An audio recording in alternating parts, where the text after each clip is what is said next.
주시기 바랍니다. 유대인의 왕으로 나시니가 어디 계시냐? 천사가 이르되 무서 말라, 보라 내가 온 세상에 미칠 큰 기쁨의 좋은 소식을 너희에게 전하노니 오늘 다윗의 동네에 너희를 위하여 구주가 나셨으니 곧 그리스도 주시니라 하더니 홀련히 수많은 천군이 천사와 함께 하나님을 찬송하여 이르되, 다 같이 시작. 지극히 높은 곳에서는 하나님께 영광이요 땅에서는 하나님이 기뻐하시는 사람들 중에 평화로다 하니라. 아멘. 그 바깥에서 목자들이 추워서 벌벌 떨고 있는데 갑자기 천사들이 나타나서 예수 그리스도의 탄생을 전해 주었어요. 그리고는 천군 천사들이 나타나서 찬양을 부르는데 천사들의 찬송이 얼마나 아름다웠겠어요. 곡조는 모르겠지만은 가사만 성경에 기록되었어요. 우리 그런 의미에서 한 번 더 지극히 높은 곳에서는 시작. 지극히 높은 곳에서는 하나님께 영광이요 땅에서는 하나님이 기뻐하시는 사람들 중에 평화로다 하니라. 아멘. 오늘 특별히 성탄주의를 맞이하여 아기 예수님의 평화가 이 자리에 아기 예수님을 경배하기 위하여 나온 우리 모든 성도들에게 넘치시기를 주의 이름으로 축원합니다. 성부 하나님께서 저와 여러분들을 위하여 하나님의 아들 독생자 예수님을 이 땅에 보내주셨어요. 그래서 어떠한 죄악과 절망에 살아가는 사람이라 하더라도, 아니 절망으로 향하여 달려가는 사람이라 하더라도 하나님께서 아기 예수 그리스도를 영접하면 희망과 소망과 비전을 가질 수 있는 그런 은총을 우리에게 허락해 주셨습니다. 만약에 하나님께서 그 아들 독생자 예수 그리스도를 이 땅에 보내지 아니하셨다면 저와 여러분들은 아무런 소망이 없어요. 왜냐하면 이 땅에서 남들보다 좀 더 나은 자리, 더 좋은 자리, 더 부유하고 편안한 삶을 살았다 하더라도 이 세상을 떠날 때에는 다 지옥 불구덩 속에 들어갈 수밖에 없기 때문입니다. 그러나 아기 예수를 이 땅에 보내심으로 인하여 지옥 불구덩이에서 여러분 구원을 받고 영원한 영생 복락을 하나님과 함께 보낼 수 있는 그런 큰 영광과 은혜를 저와 여러분들이 받았다는 사실을 생각할 때에 얼마나 기뻐하고 즐거워해야 할지 모릅니다. 그럼에도 불구하고 예수 그리스도가 이 땅에 오셨을 때, 그때나 지금이나 예수님이 오셨는데도 불구하고 예수님을 만나지를 못한 사람들이 있어요. 어떤 종류의 사람들이 예수님을 만나지 못했는가를 오늘 우리가 생각하면서 다음에 세 가지로 함께 은혜를 받고자 합니다. 먼저 자기 자리를 내어놓지 못한 사람입니다. 오늘 본문 2장 1절을 한번 봐주세요. 헤롯 왕 때에, 여러분 이 헤롯이란 사람은 누구냐니까, 헤롯이란 이름 자체가 여러분 의심이 많다라는 그런 뜻이에요. 유대 나라의 왕인데 다른 나라 사람이 들어와서 유대인의 왕으로 지금 앉아 있어요. 이게 왜 그렇지요? 유대인의 왕이라 하면 유대 사람들 가운데 왕이 되어야 되잖아요. 대한민국의 대통령이라 하면 대한민국 백성 가운데 법이 있잖아요. 법이. 미국의 대통령도 미국에서 태어나야, 미국에서 태어나고 몇 년을 살아야 그 법이 있어요. 법이 대통령이 될 수가 있어요. 그런데 이 헤롯 왕은 유대 사람도 아니에요. 우리 대한민국의 대통령을 저 일본 사람이 와서 대통령이 한다면 누가 여러분 좋아할 사람이 어디 있나요? 그런데 지금 이 헤롯 왕은 가이사 아구스도 율리어스 시리즈의 그 영향을 받아가지고 그의 직접적인 추천으로 그냥 낙하산을 타고 바로 유대인의 왕으로 그렇게 왔어요. 그러다 보니까 자기 정권을 지키기 위해서 온갖 수단과 방법을 가리지를 않아요. 그래서 유태인들의 가장 관심사가 성전 짓는 것이 관심이 있다 하니까 유태인들의 환심을 샀기 위하여 성전을 지어줘요. 성전을.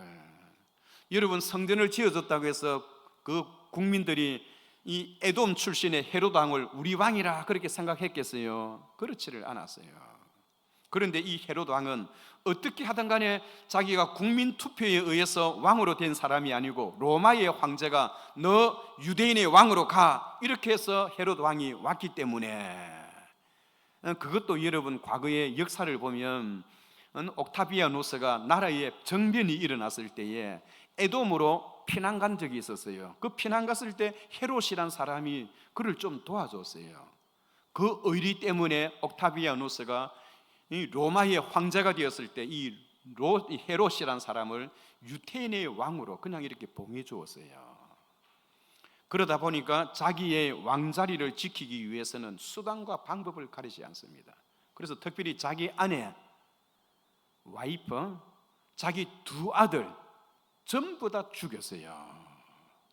누군가가 밀고를 하기를 당신의 아들, 왕의 아들이 영모에 조짐이 보입니다 하면 그 소리를 듣고 의심이 많은 사람이니까 자기 아들까지 죽였어요. 자기 와이프를 죽이고 자기 두 아들을 죽여서 자기의 왕자리를 지키려고 했던 이 헤롯 왕이 자기 두 아들만 죽이겠습니까? 거기에 영모에 관련되어 있는 신하들, 그 가족들 3족을 멸했어요. 한 번씩 그런 사건이 있을 때마다 예루살렘에는 엄청난 피바람을 불러일으켰던 것입니다. 그런 분위기 속에서 페르시아의 그 나라에서 오늘 보면 어떻게 되냐, 동방에서 이게 동방으로부터, 동방이 어디냐 하니까 여러분 동방과 서방은 어떻게 갈려지나요? 역사학자가 몰라서 아니라서 잘 모르실 텐데, 동방과 서방은 항상 이집트의 알렉산드리아를 중심으로 해서 오른쪽에 있는 나라들은 다 동방이고 왼쪽에 있는 나라들은 다 서방입니다. 세계 역사학자들이 그렇게 정했어요. 그래서 오늘 그에 따라서 오늘 성경에도 페르시아가 알렉산드리아의 오른쪽에 있거든요. 그게 동방입니다. 그럼 페르시아의 그 동방에 있는 그 페르시아의 제국에서 하늘을 점을 치면서 국가의 운세와 나라의 앞날을 예언했던 점순갈들이 별을 살펴보다가 엄청나게 큰 별이 다른 별과 틀린 차원이 다른 별이 나타나는 것을 보고, 아하, 이 별은 이 세상에 지금까지 있었던 엄청난 큰 왕이 태어났다라는 것을 생각하고 그 별을 따라 오면서 그가 어디에 태어났는가 별을 따라 찾아왔대요. 여러분, 페르시아에서 예루살렘까지 거리가 얼마나 되겠어요? 직선 거리만 하더라도 1500km입니다. 그 당시에 고속도로가 뚫히지 않았기 때문에 오솔길을 따라서 온다면 최소한 2500km 정도는 될 거예요. 우리 찬송가 보면 동방박사 세 사람, 과거에는 그렇게 불렀잖아요. 거기 잘못되었다 생각해서 동방박사 사람들, 동방에서 사람들, 박사들, 세 사람이란 말을 떼버렸어요.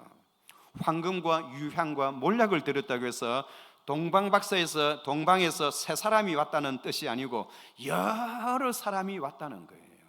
그 가운데 약 2500km나 되는 그 짐승들도 있고 도둑떼들이 있는 그 가운데 이 땅에 엄청난 별이 나타나는 것을 보고 새로운 왕이 탄생했다는 그 사실을 알고 그들은 보물을 싸들고 많은 사람들이 출발했다는 것을 볼 수가 있고요. 성경에는 세 사람이 절했다라는 그런 내용은 없어요.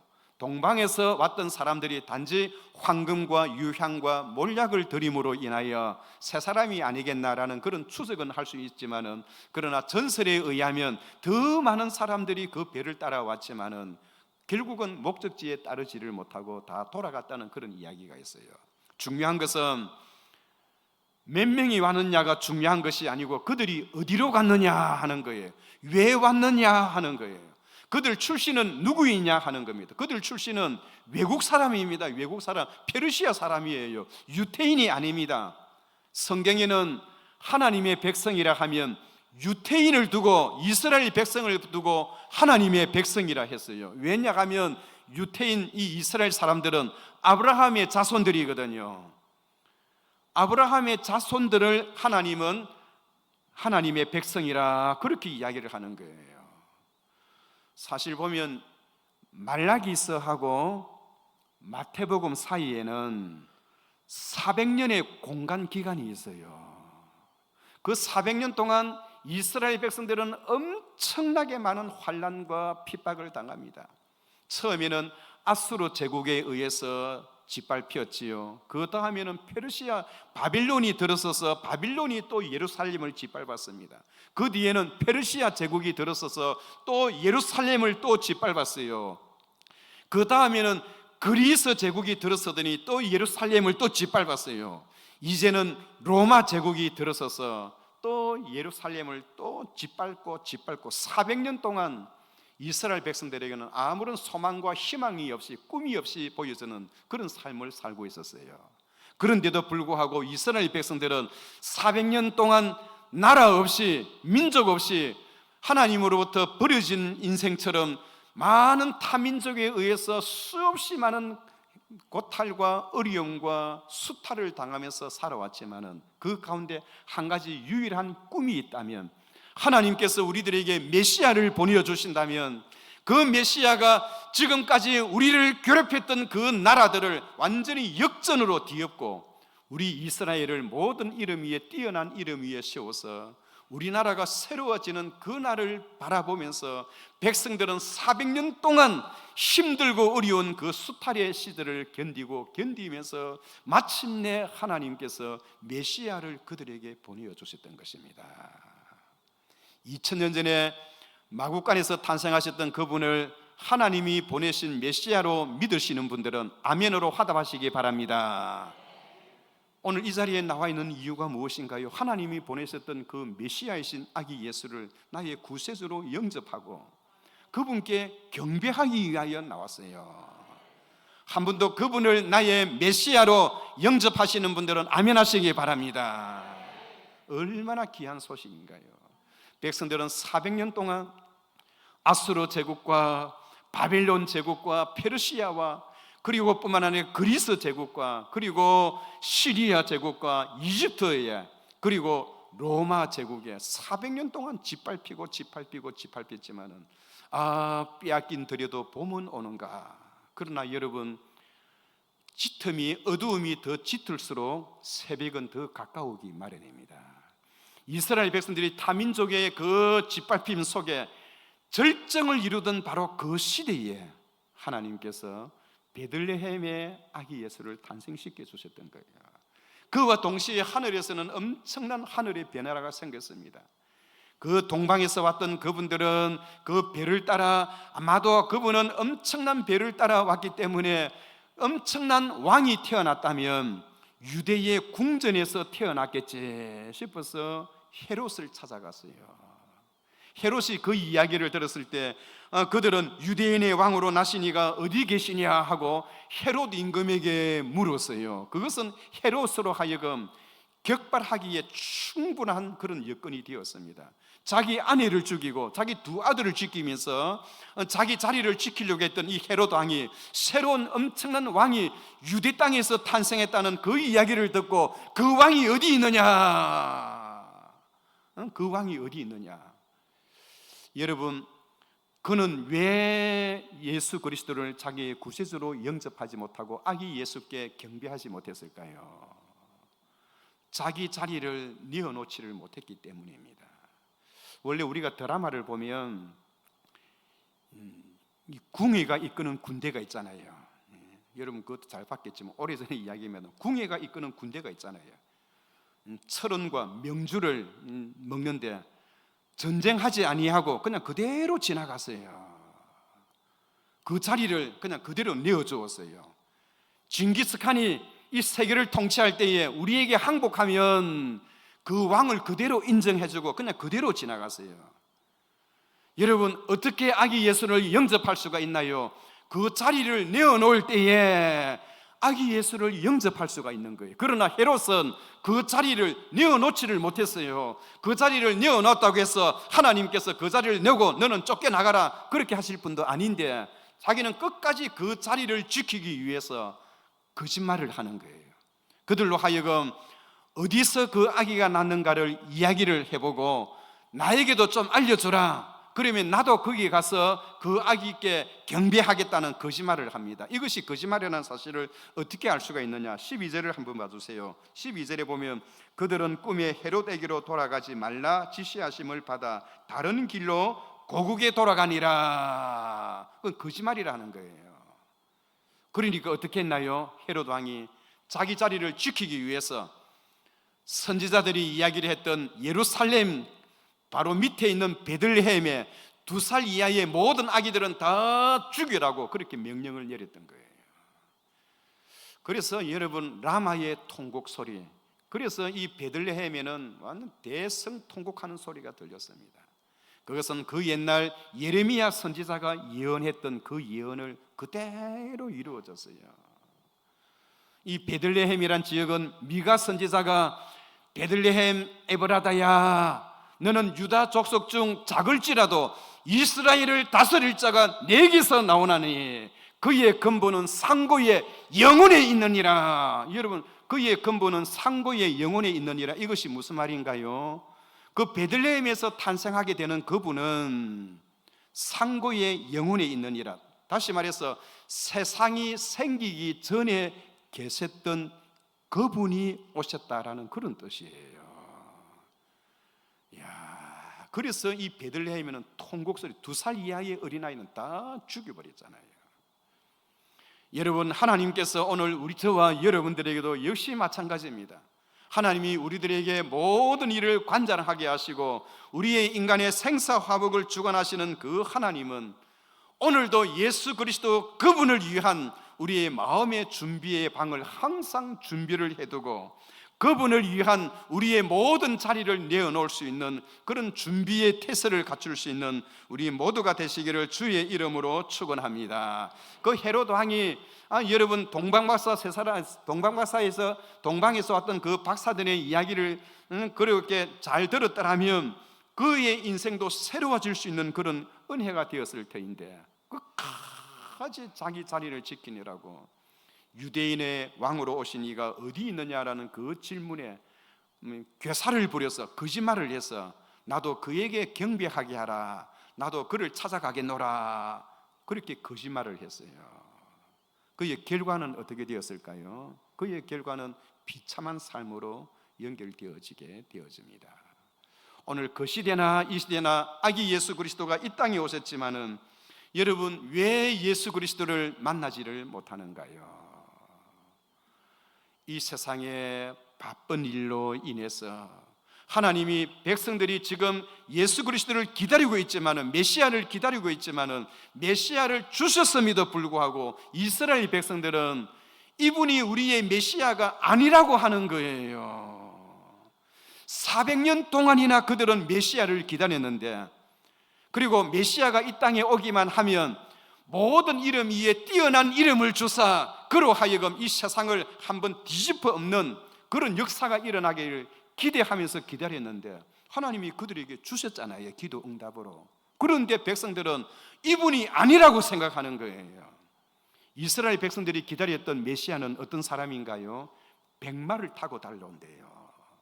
마구간에서 태어날 리가 없다는 것입니다.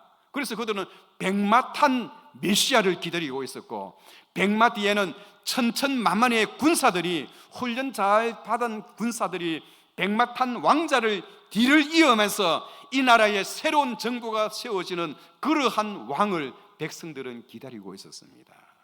그러나 하나님은 그들이 원하는 그런 왕을 주신 것이 아니라 마구간에서, 그것도 누일 곳이 없어서 말들이 밥을 먹는 말 밥그릇에 그 아기 예수를 누여야 하는 가장 높으신 분이 가장 낮은 자리에 오시어서 그 일을 행하게 하셨더니 이스라엘 백성들이 그것을 믿지를 않았어요.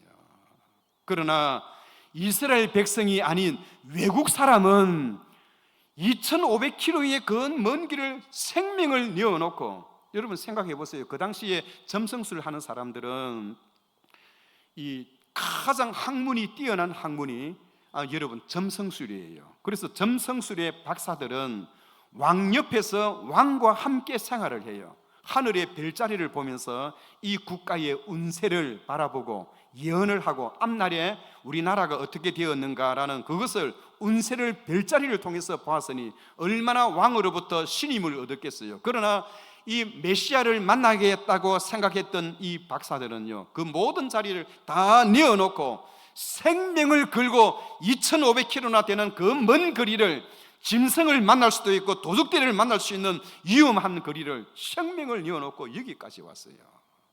그런데 정작 이스라엘 백성들은 그분이 이 땅에 왔지만은 그분을 영접하지를 않았어요. 두 번째로 생각해 볼 수 있는 것은 누가 예수 그리스도를 영접하지 않았는가? 성경 박사들입니다. 성경을 잘 알아요. 성경 암송도 아주 멋지게 잘해요. 성경 하면 박사입니다. 그 당시에 서기관들과 바리새인들과 제사장들은 성경 박사들입니다.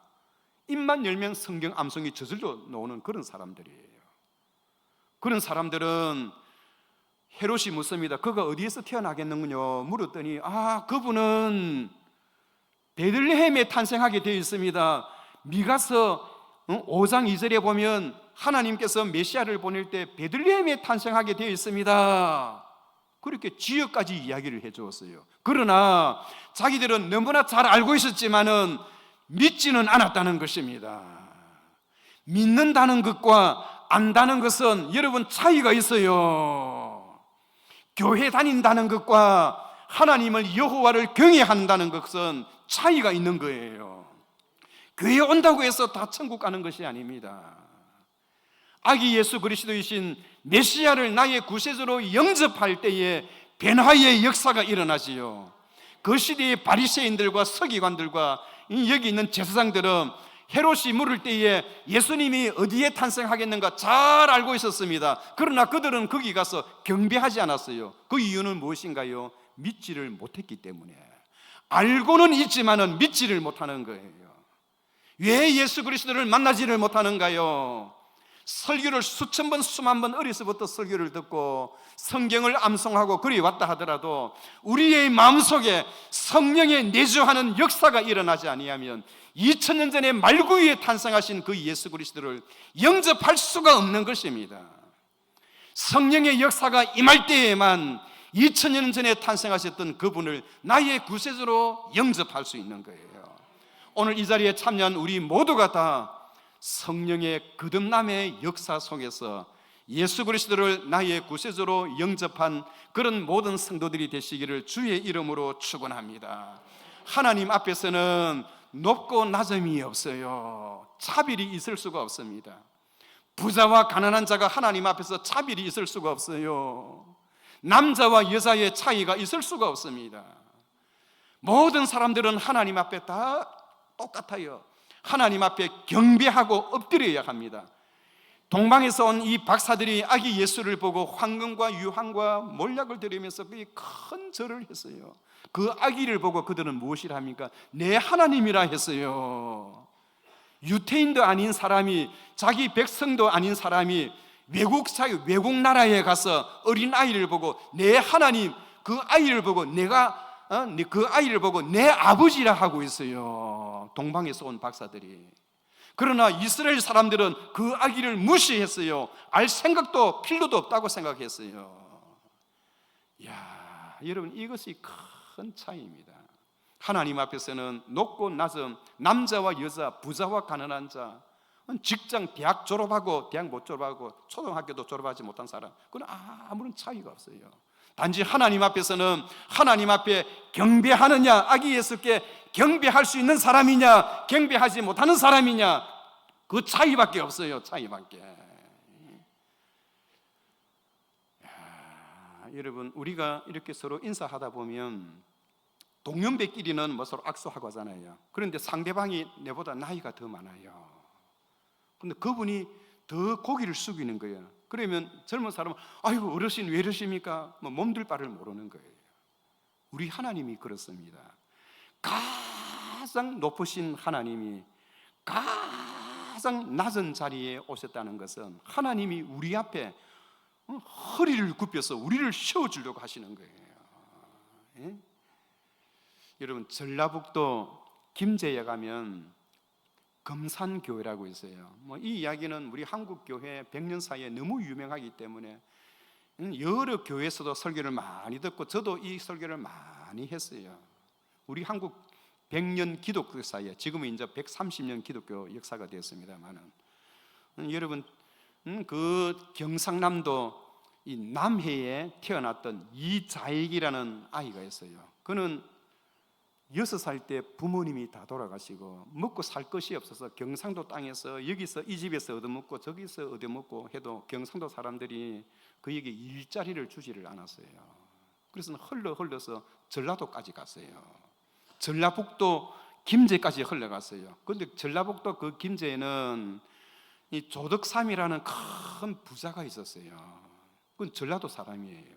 그 전라도 사람이 경상도에서 흘러왔던 거지 같은 청년을 자기 집에 먹고 살 수 있도록 자기 집에 하인으로 받아들이면서 월급도 주고, 자기가 말을 타고 다니면 말 청소도 하고 마구간도 관리하도록 그렇게 해주었어요. 그래서 이 전라도 사람이 경상도에 왔던 그 총각을 너무나 따뜻하게 해주었어. 이 한국교회의 큰 참 아름다운 그런 귀한 이야기들이잖아요. 그래서 저도 전라도 사람들이 좀 좋은 것 같아요. 그 전라도 사람이 그 경상도에 그 놔두면 굶어 죽어야 할 사람을 그렇게 받아들였어요. 얼마나 귀한 일입니까? 그런데 그 동네에 1905년도에 미국에서 테이트라는 선교사가 그 지역을 방문했을 때 조덕삼이를 만나봤어요. 이 부자 조덕삼이는 그 동네에서 제일 큰 부자였거든요. 그래서 그 조덕삼이가 자기 집을, 대굴 같은 집을 오픈을 해서 우리 집을 교회로 사용해 주세요 했어요.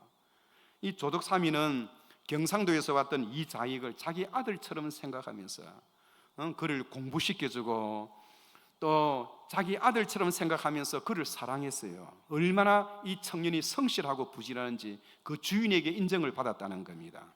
그런데 교회로 오픈하니까 사람들이 전도되어서 교회에 왔다 갔다 하면서 사람들이 늘어나기 시작해요. 그러면 교회가 유지되기 위해서 그 테이트 선교사는 장로를 뽑았어요. 장로를 뽑았는데 두 사람이 딱 걸리는데 조덕삼이하고 이자익이 걸렸어요. 이자익은 조덕삼보다 나이가 15살이나 아래에 있는 사람이에요. 그런데 투표를 해서 보니까 여러분 어떻게 됐나요? 조덕삼이는 떨어지고 이자익이 걸렸어요. 그러니까 사람들은 다 걱정하는 겁니다. 아하, 큰일 났다, 큰일 났다. 이제 조덕삼이가 기분이 나빠서 이 교회 다 파하고 우리 다 쫓아낼 거다. 큰일 났다, 큰일 났다. 그렇게 걱정하고 있을 때 조덕삼이 아니라고. 내가 장로가 되지 못했던 것은 내가 부족함이 많은 것이요, 우리 집에서 하인으로 일하던 이 이자익 청년은 충분히 장로가 될 자격이 있습니다. 그렇게 하면서 이자익을 세워줬어요. 그런데요, 테이트 선교사님이 목회를 하시다가 김제 지역에서 또 다른 데 부흥회를 가거나 출타 중일 때 설교할 사람이 없잖아요. 그런데 이자익이 나서서 설교를 하는 거예요. 장로님이니까. 그러면 조덕삼 그 주인은, 그 집주인은 제일 앞에 무릎을 꿇고 그냥 아멘 하는 거예요. 여러분, 하나님 앞에서는 높고 낮음이 없는 거예요. 그래서 더 허리를 숙이고 하나님 말씀에 가까이 하고, 사람으로서는 보면, 인간적으로 보면 기분 나쁘고 용납되어질 수 없는 부분이지요. 그러나 하나님 앞에서는 차별이 없는 것입니다. 교인들이 그것을 보고 조덕삼, 야, 우리가 생각했던 그런 분이 아니구나. 저분은 부자이지만은 정말로 인격적으로 훌륭하신 분이구나. 그래서 그분을 3년 뒤에 이 장로님으로 세워주었어요. 나중에 조덕삼 장로는 이자익 장로를 대한예수교 장로회 신학교, 조선신학교에 입학을 시켜서 목사로 만들고, 그리고 자기 교회 단임 목사로 청빙을 해서 우리 이 총회에 3번이나 총회장이나 할 수 있도록 그 장로님이 뒤에서 밀어주고, 그동안 있는 모든 재정적인 부분은 자기가 책임을 지고 다 밀어주었어요. 우리 한국교회는 그렇게 아름다운 이야기들이 많이 있어요. 중요한 것은 하나님 앞에서는 높고 낮음의 차이가 없고 많이 배우고 많이 배우지 못한 그런 차이가 없다는 것입니다. 단지 중요한 것은 아기 예수께 허리를 굽혀서 경배할 수 있는 사람이냐 경배할 수 없는 사람이냐 그 차이만 있을 따름입니다. 오늘 저와 여러분들은 어떠한가요? 하나님 앞에 진정으로 하나님이 보내셨던 그 예수 그리스도를, 그 아기 예수를, 말구유에 탄생하셨던 그 아기 예수를 나의 구세주로 영접하여 내가 진실로 진실로 너희에게 이르노니 내 말을 듣고 또 나보내신 이를 믿는 자는 영생을 얻었고 심판에 이르지 아니하나니 사망에서 생명으로 옮겼느니라. 하나님이 세상을 이처럼 사랑하사 독생자를 주셨으니 이는 저를 믿는 자마다 누구든지 멸망치 아니하고 영생을 얻게 하려 하심이라. 그분이 나의 영생의 근원이 되신다고 믿으십니까?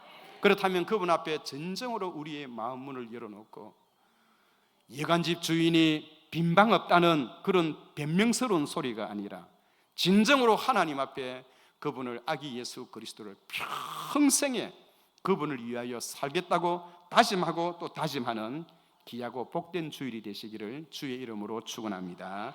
거룩하신 하나님 아버지,